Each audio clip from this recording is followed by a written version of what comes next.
Hello, welcome to Krishna technical Pathshala. आज हम लोगों का जो फर्स्ट सब्जेक्ट है वो है बिल्डिंग मटेरियल। बिल्डिंग मटेरियल में हमने इसको सबसे फर्स्ट स्टडी करना है। इसके पीछे रीज़न ये कि because SSC JEE point of view से ये सब्जेक्ट बहुत ज़्यादा क्या है इम्पॉर्टेंट है। और इसमें हमने बताया था आपको कि इसमें 9 to 10 मार्क्स के क्वेश्चंस आते हैं। अगर आप पर्टिकुलर एसएससी में जैसे 3 to 4 शिफ्ट्स में एग्ज़ाम होता है, बट अगर आप कभी कभी देखेंगे किसी पर्टिकुलर एग्ज़ाम में वो जो वेटेज है वो ज़्यादा भी हो जाता है, 9-10 से बढ़ करके वो 18 मार्क्स तक भी जाता है। पर अगर आप ऑन एवरेज देखते हैं तो वो 9 to 10 मार्क्स होता है। अब इसमें हमने जो जो सब टॉपिक्स को स्टडी करना है उसमें फर्स्ट टॉपिक है हम लोगों के पास ब्रिक। हमने फर्स्ट स्टडी करना है ब्रिक को। तो ब्रिक में हमने जो स्टडी करना है फर्स्ट कि ब्रिक किस किस इंग्रेडिएंट्स को मिला करके बनाया गया है। दूसरा, सेकंड नंबर पे हम लोग स्टडी करेंगे कि डिफरेंट टाइप्स ऑफ ब्रिक्स के बारे में पता करेंगे। थर्ड नंबर पे हम लोग देखेंगे characteristics of a good building bricks के बारे में हम लोग स्टडी करेंगे। उसके बाद हम लोग टेस्ट देखेंगे, जिसमें हमने कौन सा टेस्ट पढ़ना है। एक तो हार्डनेस टेस्ट देखना है, सेकंड नंबर पे हमने वाटर अब्जॉर्प्शन टेस्ट देखना है, थर्ड नंबर पे हमने देखना है कि ये इसकी जो मिनिमम कंप्रेसिव स्ट्रेंथ है वो क्या है। अगर आप देखना चाहते हैं कि जैसे हमने ब्रिक को क्या करना है, डिवाइड करना है first class, second class, third class and fourth class में। तो फर्स्ट क्लास जो ब्रिक होता है उसका मिनिमम क्रशिंग स्ट्रेंथ 105 kg पर सेंटीमीटर स्क्वायर, और अगर आप उसको न्यूटन पर mm स्क्वायर में देखना चाहते हैं तो 10.5 न्यूटन पर mm स्क्वायर से कम नहीं होना चाहिए।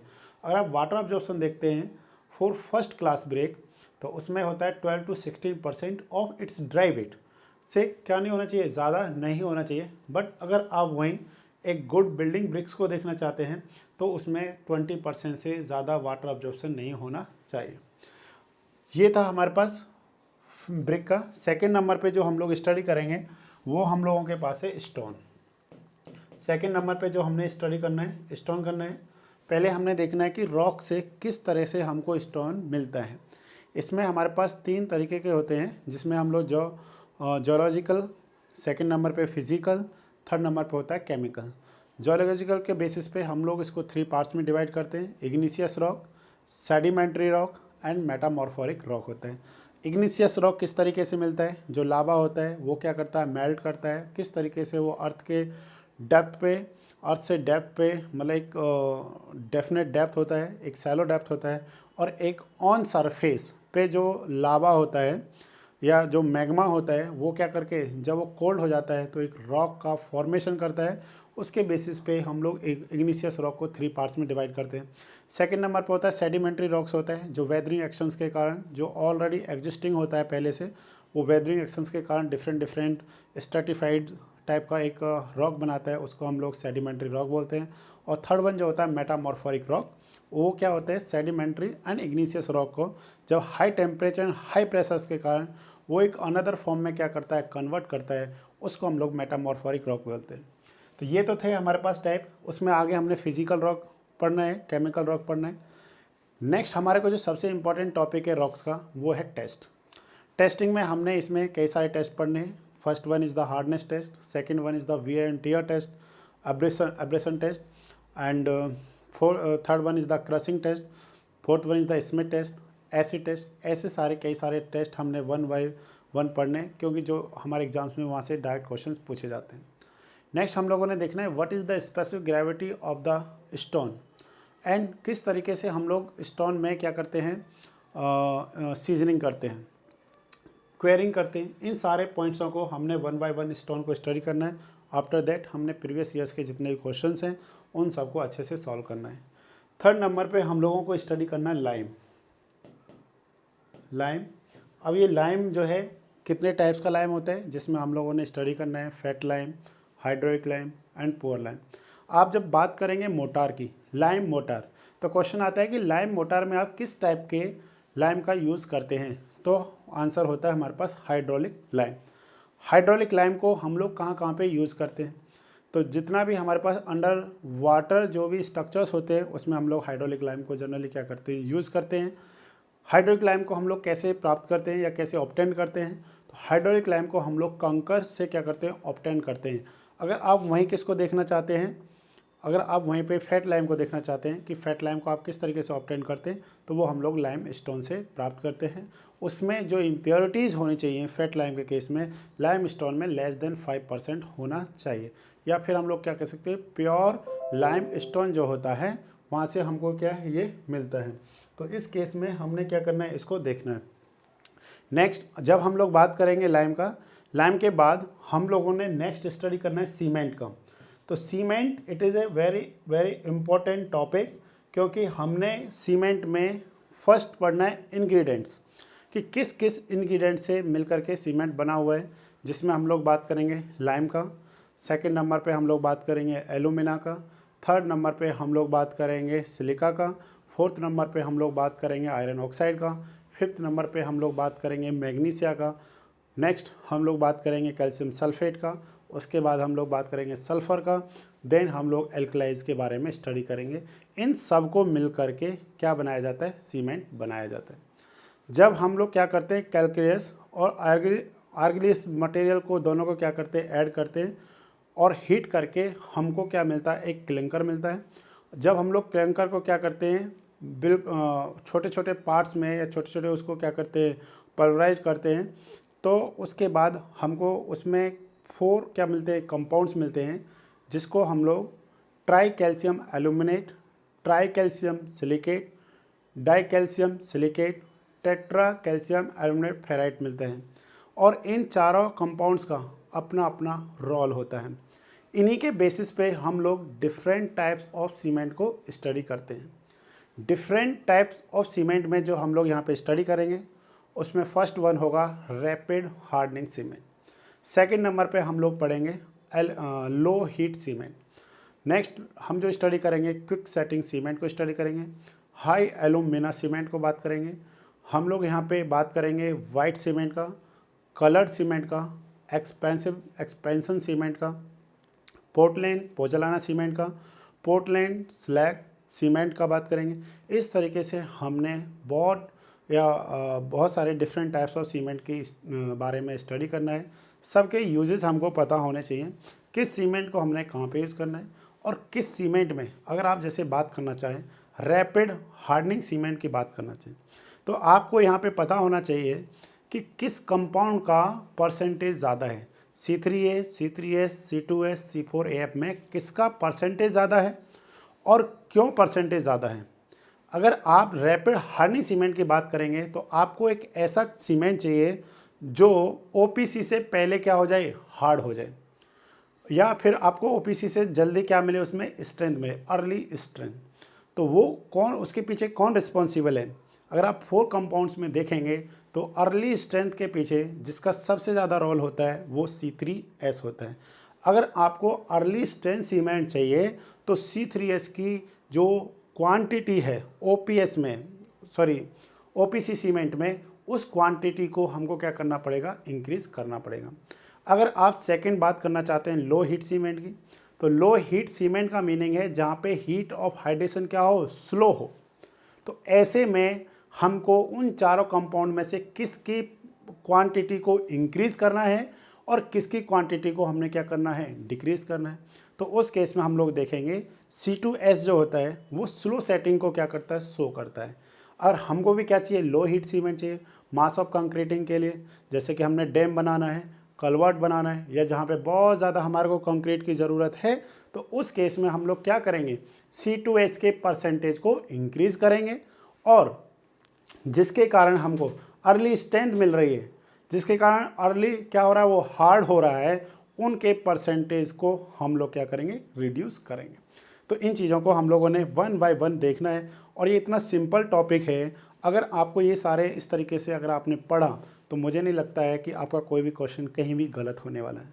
अगर आप एक और सीमेंट की बात करना चाहें, जैसे क्विक सेटिंग सीमेंट, अगर आप क्विक सेटिंग सीमेंट की बात करना चाहते हैं तो उसका इनिशियल सेटिंग टाइम 5 मिनट होता है, और उसका जो फाइनल सेटिंग टाइम होता है वो कितना होता है, 30 मिनट होता है। आफ्टर 30 मिनट बाद जो हमारे पास सीमेंट होता है वो एक स्टोन की तरह क्या कर रहा होता है, बिहेव कर रहा होता है। अब इसका 5 मिनट क्यों है, इसके पीछे क्या रीज़न है। तो इसमें हम लोग क्या करते हैं, जो जिप्सम होता है, जिप्सम की क्वांटिटी को, जो हमने बताया था ऑलरेडी इंग्रेडिएंट में, हम लोग क्या करते हैं, कैल्शियम सल्फेट का यूज़ कर रहे होते हैं, जो 2 to 3% होता है, उस क्वांटिटी को हम लोग क्या करते हैं, रिड्यूस करते हैं। सेकेंड थिंग, जो एल्यूमिनियम सल्फेट होता है इसमें, उसकी क्वांटिटी को इंक्रीज़ करते हैं, एडिंग करते हैं। और इसका जो फाइनेस होता है उसको हम लोग क्या कर देते हैं, इंक्रीज़ कर देते हैं। इंक्रीज इन द सेंस, अगर आप ओपीसी की बात करेंगे तो उसका specific surface area 2250 centimetre square पर ग्राम होता है। तो हमने इसको क्या कर देना है, इंक्रीज़ कर देना है। इंक्रीज़ करने से क्या होगा, उसका स्पेसिफिक सरफेस एरिया बढ़ जाएगा और हीट, जो क्या हीट ऑफ हाइड्रेशन है, वो क्या कर जाएगा, इंक्रीज़ कर जाएगा। तो इसलिए क्विक सेटिंग सीमेंट को हम लोग जनरली रनिंग वाटर में जनरली क्या कर रहे होते हैं, यूज़ कर रहे होते हैं, क्योंकि ये बहुत जल्दी क्या हो जाता है, सेट हो जाता है। तो इस तरीके से हमने सीमेंट्स का 1 by 1 सीमेंट के टाइप्स को पढ़ना है और उसमें देखना है कि किस सीमेंट में किसका क्या रोल है और कहाँ पे इसका क्या किया जाता है, यूज़ किया जाता है। नेक्स्ट हमने देखना है कि जो सीमेंट है उसके test, different types of test हम लोग क्या करते हैं, सीमेंट के करते हैं, जिसमें फर्स्ट टेस्ट होता है fineness of test. Second number पे हम लोग करते हैं कंसिस्टेंसी टेस्ट। कंसिस्टेंसी टेस्ट हम लोग विकट एपरेटस की हेल्प से करते हैं। वहाँ से हम लोगों को पता करना होता है कि कितना वाटर हमने क्या करना है, यूज़ करना होता है, इनिशियल सेटिंग टाइम फाइंड करने के लिए, फाइनल सेटिंग टाइम फाइंड करने के लिए, साउंडनेस ऑफ सीमेंट फाइंड करने के लिए, compressive strength of cement find करने के लिए and tensile strength of cement find करने के लिए हमको जो वाटर यूज़ करना होता है वो हम लोग पहले ही कंसिस्टेंसी ऑफ सीमेंट में फाइंड करते हैं।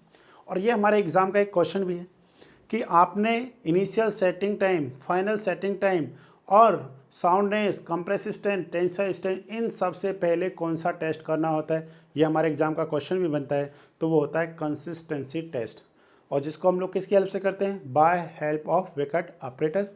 जब हमारा टेस्ट आएगा हम आपको ऑपरेटर्स भी दिखाएंगे, हम आपको उसका फंक्शन भी बताएंगे, किस तरीके से वो क्या कर रहा है, वर्क कर रहा है। नेक्स्ट हम लोग देखते हैं यहाँ पे जो एक हमने बात की स्टैंडर्ड सेंड की। तो स्टैंडर्ड सेंड जो हमारे पास होना चाहिए वो हमने ध्यान देना है, standard sand as per code 2 mm सीप से क्या होना चाहिए, 100% पास होना चाहिए। मैं दोबारा बोल रहा हूँ, 2 mm सीप से 100% पास होना चाहिए और 90 माइक्रोन सीप पे 100% रिटेन होना चाहिए। उस सेंड को हम लोग क्या बोलते हैं, उसको स्टैंडर्ड सेंड बोलते हैं। अब इसका यूज़ क्या था, जब भी आप कंप्रेसिव स्ट्रेंथ फाइंड करते हैं या आप tensile strength of cement find करते हैं तो उसमें आपने सीमेंट मोटार लेना होता है। वो मोटार जिसमें 1 part of cement and 3 part of sand होता है। तो उसकी हेल्प से हमने क्या करना है, टेस्ट को सॉल्व करना है। कंप्रेसिव स्ट्रेंथ जहाँ पे हम लोग मोल्ड 70.5 और 76 mm का लेकर के चलते हैं, या फिर जो उसका क्रॉस सेक्शन एरिया है वो 50 सेंटीमीटर स्क्वायर होना चाहिए in case of compressive strength. जो मशीन होती है वो सीटीएम मशीन है। आपको एक एक पॉइंट समझाया जाएगा और फिर आपको जब आप कोई भी एग्ज़ाम के क्वेश्चंस करेंगे तो आपको वहाँ पे बहुत हेल्प होगी। नेक्स्ट हम लोग देखते हैं यहाँ पे टिम्बर। नेक्स्ट है हमारे पास टिम्बर। टिम्बर में हम लोग देख रहे हैं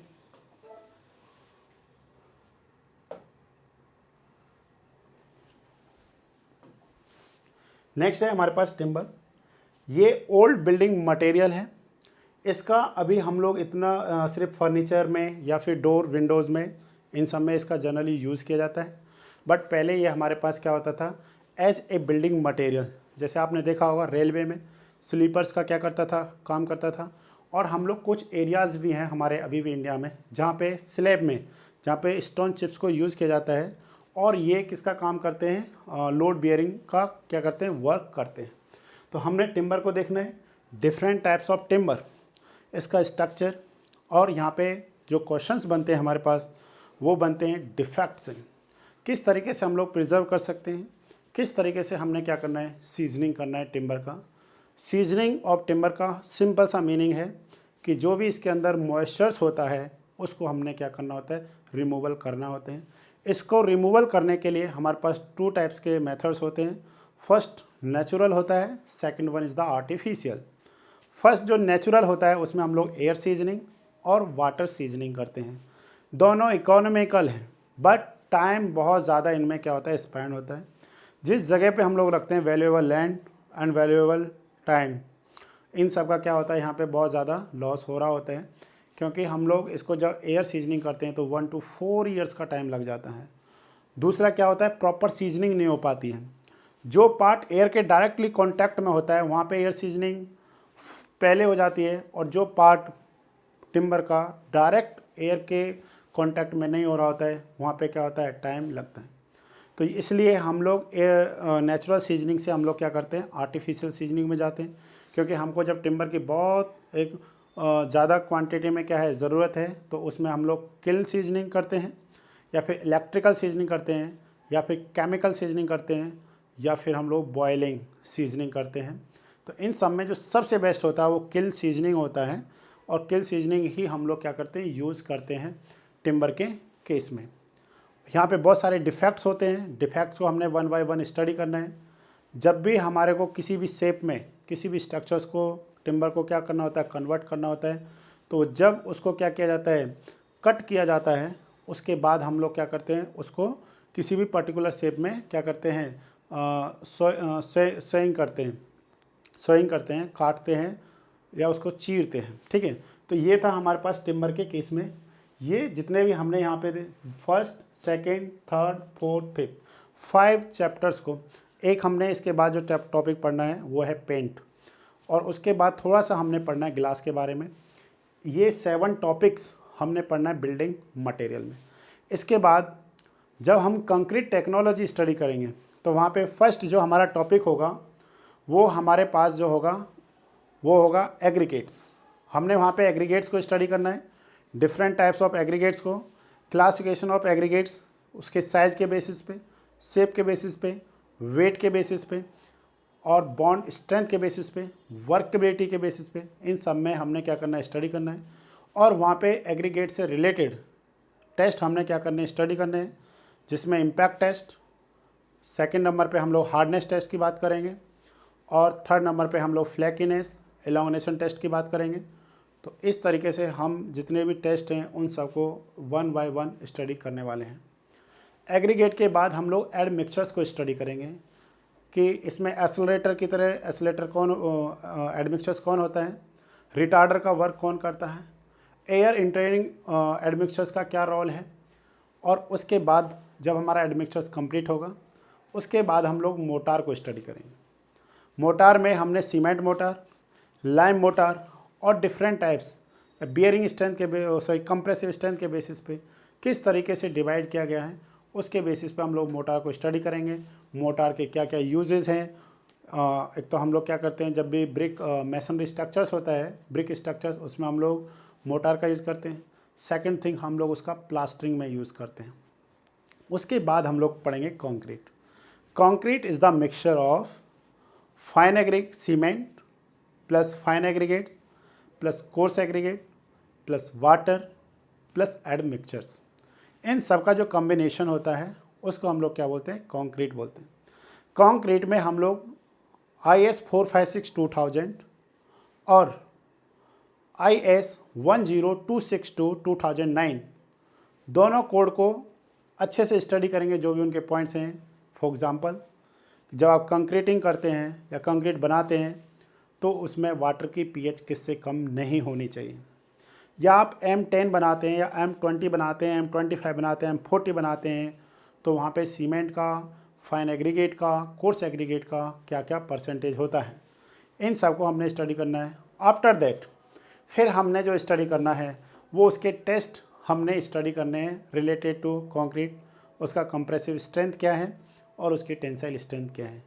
जब आपको ये सारा टॉपिक क्लियर हो जाएंगे उसके बाद जो मैंने आपको वेटेज बोला था 9 to 10 मार्क्स, आप 9 to 10 मार्क्स में से अगर आपने अच्छे से पढ़ा तो आप 7 to 8 मार्क्स क्या लेकर के आ सकते, एग्ज़ाम में लेकर के आ सकते हैं। मैं बस आपको यही कहूँगा कि आप कृष्णा टेक्निकल पाठशाला से जुड़िए और अपने फ्रेंड्स को उसको शेयर कीजिए, जिससे हम लोग भी मोटिवेट हों आप लोगों से, और हम आप लोगों के लिए बहुत अच्छे से क्या कर सकें, वर्क कर सकें। Okay, thank you.